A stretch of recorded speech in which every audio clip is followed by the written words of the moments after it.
Alors, abonnez-vous massivement et surtout n'oubliez pas de décrocher la cloche de notification pour ne rater aucun de nos programmes. RK Pro TV. Tonda Yesu, tonda Nzambi moyame, okangi tonda nani, wakakale ndai, bidi la se.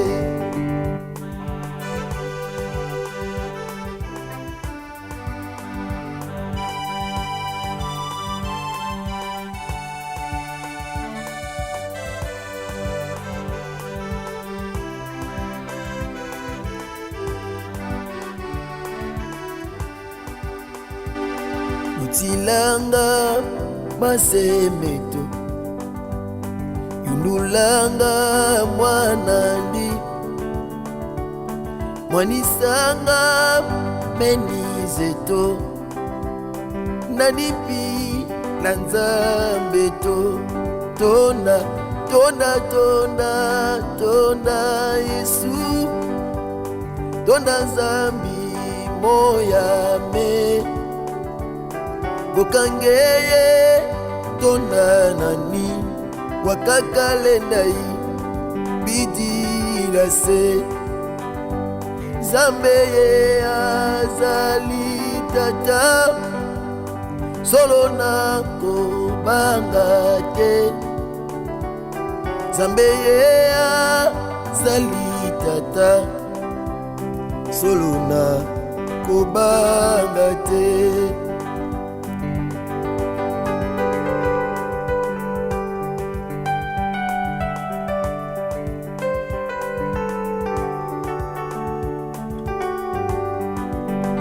Betelaki maboko yayo. Hey, Yesu Kristo Nazareth. Fokule ndisala salu kya kineneko, koso salu toma sala kyo, betela ye maboko abongi na lokumwe. Folo kya kukesesa ge mama, fulu kyaku kisesa, fulu kyaku kesesa. Silavu ya vilange wasongayo, fulu kyaku kesesa. Gedibundu, fulu kyaku kesesa, fulu kyaku kesesa. Silavu ya vilange wasongayo, uluka kukesesa. Vokule nisala salu kya kineneko, koso salu toma sala kyo, na beti mololo ukayikama, uluka kukesesa. Mama fulu kako kisesa. Au commencement était la parole, et la parole est Christ. Radio Parole Vie, la radio qui donne la vie à travers la parole. Mbote Shalom, chers auditeurs de la radio Parole Vie, la RPV, la radio chrétienne qui a un seul objectif, de prêcher la prédication de l'évangile, de prêcher Jésus-Christ de Nazareth, le seul Dieu qui a répandu de son sang à la croix du Calvaire. Il dira à ses disciples, mangez, car ceci est mon corps, et buvez, car ceci est mon sang, le sang de la nouvelle alliance qui est répandu pour plusieurs. Bien-aimés dans le Seigneur, chers auditeurs de la radio Parole Vie, vous qui me suivez partout à travers le monde entier, en Asie, en Amérique, en Europe, en Océanie, tout comme en Afrique. Bien-aimés dans le Seigneur, vous qui êtes branchés à ce net moment, bien-aimés, pour écouter la parole de Dieu. Vous qui vous réveillez très tôt matin, bien-aimés dans le Seigneur, avec un seul objectif, bien-aimés dans le Seigneur, de suivre ou d'écouter la prédication de l'Évangile. Soyez bénis où que vous soyez, chers bien-aimés dans le Seigneur. Je l'ai toujours dit, je suis le prédicateur de la bonne nouvelle. Natiaka basipe mibali, o bazosa la confiance et pas in Christ. Il est écrit, les uns s'appuient sur les chevaux et les autres sur leurs chars. Mais nous invoquons le nom de l'Éternel, car il est écrit, le nom de l'Éternel est une tour forte. Le juste se réfugie et se trouve en sûreté. Merci, chers auditeurs de la radio Parole Vie. Tozana numéro 6K. Et Mama Likam Otobandaki depuis avant-hier, où est allé l'hématologie spirituelle, tout ça l'étude à Makila. Tout le monde a comment Yesu Massia Nazareth a pensé qui importance de Makila en disant, buvez-en, car ceci est mon sang, le sang de la nouvelle alliance. Bien-aimé dans le Seigneur, Tika Yesu Christ en Nazareth, Nzambe moko ya solo pe abomo, asalam nongolo pe bolam. Kolotopesio merci. Seigneur, nous te disons merci pour ces moments essentiels et précieux que tu nous offres à écouter ta parole. Il est écrit dans leur détresse, ils crièrent à toi et tu envoies ta parole et ta parole le guérit. Nous osons croire, Seigneur, que la parole qui a guéri hier, c'est la même parole capable de pouvoir guérir aujourd'hui, tout comme demain. Seigneur, je ramène toute pensée captive à l'obéissance de ta parole. Seigneur, tout celui qui aura écouté ces messages, Seigneur, qu'il puisse être saisi par la puissance de la prédication de l'Évangile. Et c'est là au nom de Jésus-Christ de Nazareth que j'en sais prié et déclaré. Amen. Bien-aimé, Tozoloba na Oitali Makila.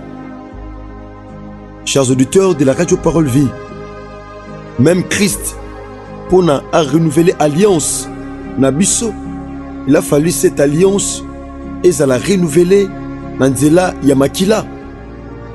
Ya Kolianzoto, ya Christ, pe ya Makila na ye, Abibo Mela. Oeza Makila nanga oe sopani na tina nabino. Makila ya boyokani ya sika. Ezana batobele basala alliance ya Makila. Awa Christ alliance asalaki ya Makila. Eza pona kopesa bomoy. Mais ezana batu obazo sala alliance ya Makila. Bien-aimé dans le Seigneur, parce que nyonga Makila ne futa makana Makila. Ezana batu obazo sala makelemba. Ya mitu ya batu. Oui, mon frère, ma soeur, monde spirituel. Eza monde oh bien-aimé dans le Seigneur. Yaya, ya sacrifice. Ya makambe belezo sala ma osoko comprendre ngote okoki pe kozala victime na yango. Ba alliance zo sama ya Makila. Yataki ngani bayokana. Ba ondokolia na bana. Ne bande ko sala na Samarie. Na Samarie bande ko sala d'une manière physique. Suite ya nzala, tope famine. Batu basala makelemba kolia na bana. Bazo yita penza bana nde ba yitaka poisson. Pour balia moine. Quel genre de cœur? Mouta comme un niveau. Atie mon ane banzolo ko a épicé. Atie ba épice pe a yitie poilia. Et zo sala m'appelle d'une manière spirituelle. Maman ona maman wana. Famille ona famille. Bakota makelemba. Yako sopa Makila. Au réaliser makelemba ba parent bakota na kala. Lelo bana ba komi ba victime na yango. Ma botte comme un problème. Na famille na nombre ya naissance à batu comme limité. Mutosu akana mwana moko. Pas si peu comme un ami baleto misato. Bien-aimé dans le Seigneur.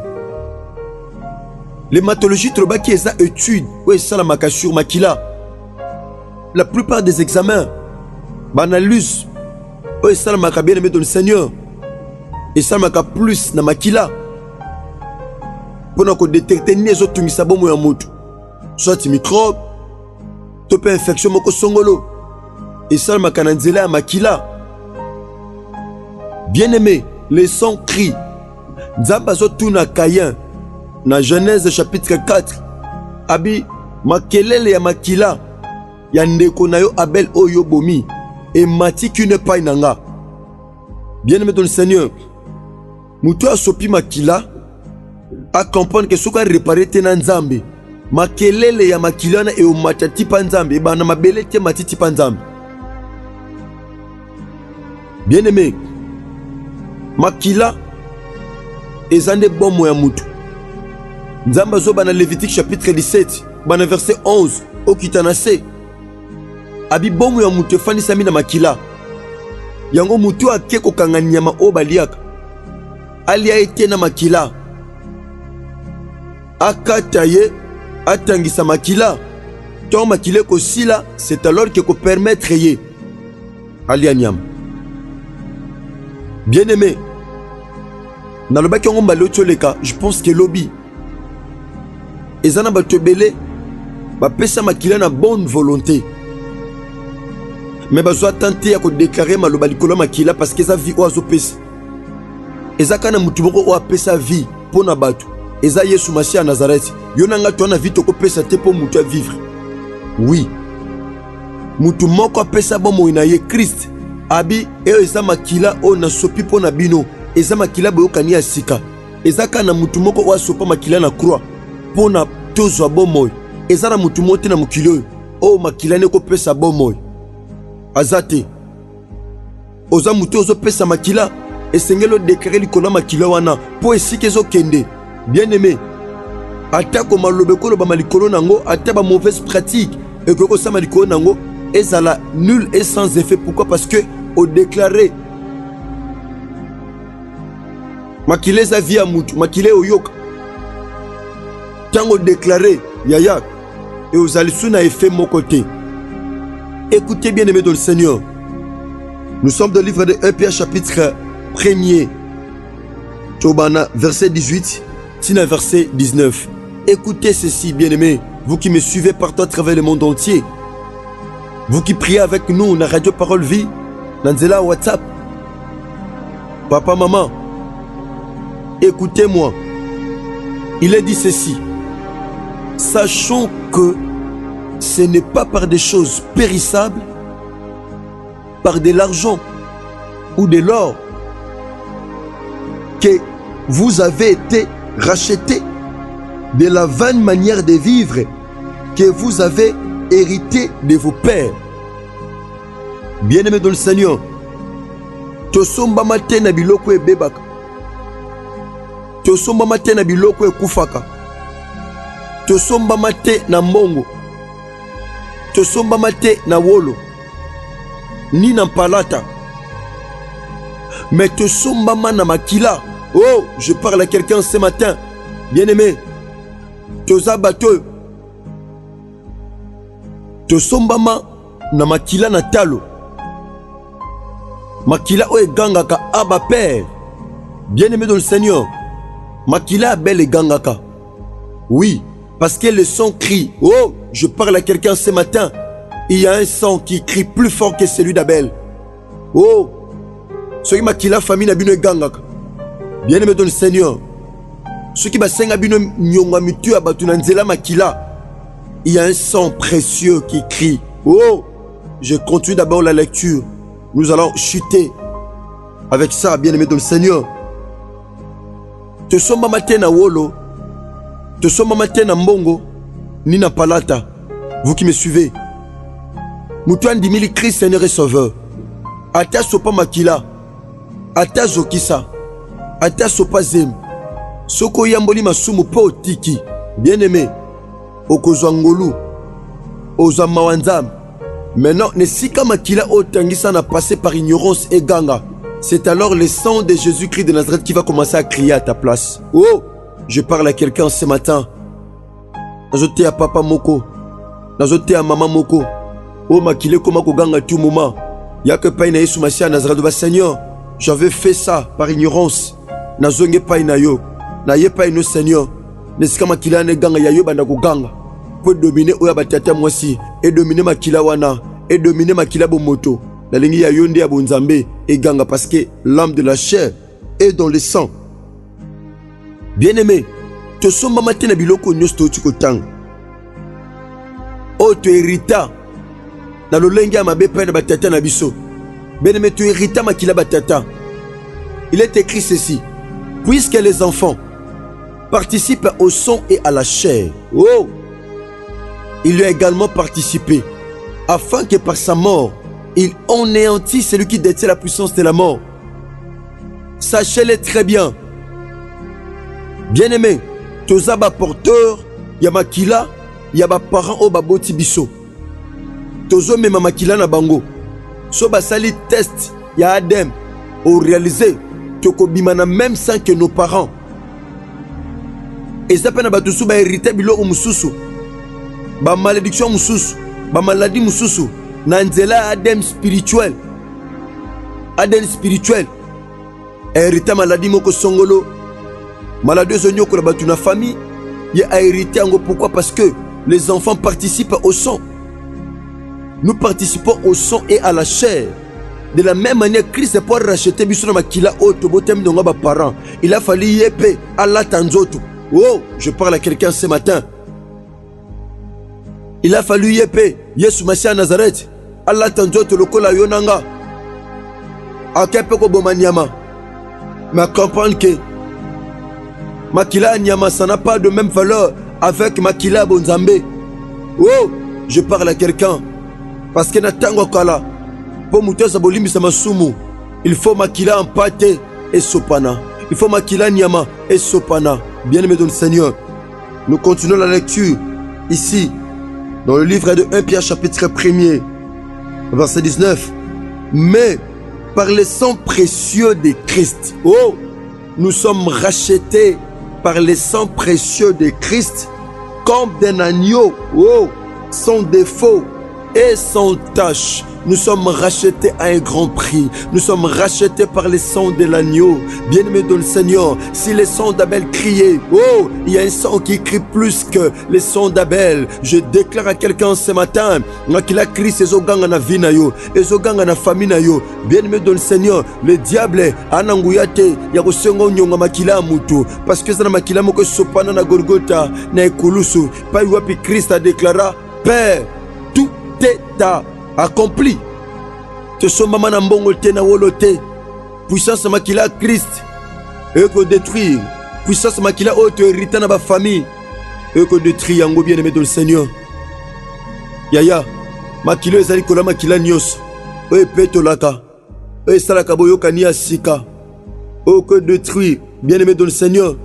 Puissance makila auto hérité na ba famille et ça makila Christ. Pendant que je parle, Tikanguya makila Yesu Masia Nazareth, ebanda koganga, na cœur na ampen esprit na yo.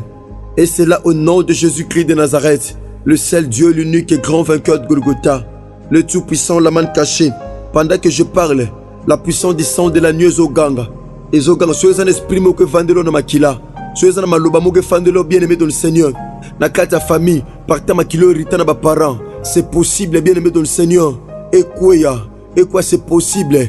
Mutoko senga onyonga makila zate. C'est possible, bien-aimé dans le Seigneur. Mutu afande la makila na yo. Mutu afande la vie na yo. D'ailleurs, c'est possible à Salani, à Téléma. Bien-aimé dans le Seigneur. Tika kola salabisongo lupe bolam pazolokum. Nous sommes arrivés pratiquement à la fin. Bien-aimé lokola mo mesano. Tope kola intama recommandation. Toze pa inanzambe. Biso ana radio parole vie chaque samedi to jenaka. Donc butu ezo kabola. Boutou alelo vendredi, né à samedi. Na katika tu wana doit partir à 2h, 3h, 4h, 5h. Biso zalija kola mkape to banda lo sambo. To banda ka jeune na biso. Bien aimé. To sambelaka parce que celui qui est capable de prier est capable de tout. Bien aimé. Et loko nyonso o efandela yo. Nzela même makila. Perdu nyonso o afandela yo. Po peso forme moko songolo. Bien aimé. Ezaba tout ba changer bango makila. Ezaba tumususu makila neza bien aimé, mais même physionomie n'est comme ça changea. Pourquoi? Parce que à l'autant d'autres baza ko injecter elo mo songolo bien aimé.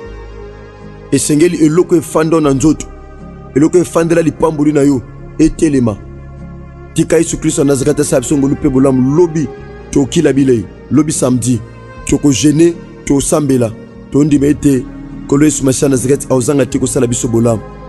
tika Yesu Kristo nazakata pambola bino ndeko samena biso na télévision na WhatsApp bien aimé dans le Seigneur parfois ça pour mbala liboso sambela na biso bien que ba numéro ça affiché mais numéro singelo sur la biso facilement ils allaient plus 243 89 75 70 917 on est alaki ndeko nabino frère nabino mwana nabino pasteur nabino pasteur Herbie héritier Bisiamu tika Yesu Christ en Nazareth nzambe moko asolo pe abomwe apambola bino pasa la bino bolam. Merci, que Dieu bénisse.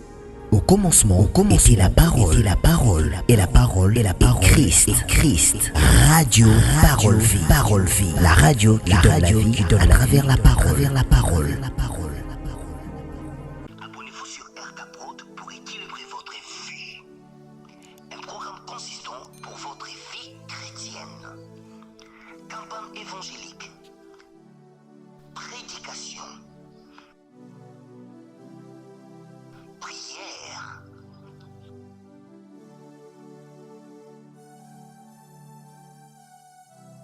Enseignement biblique. Divertissement.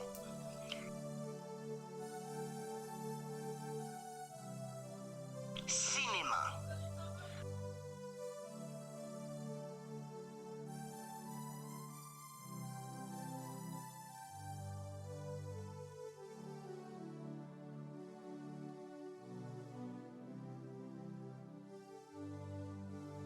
Musique.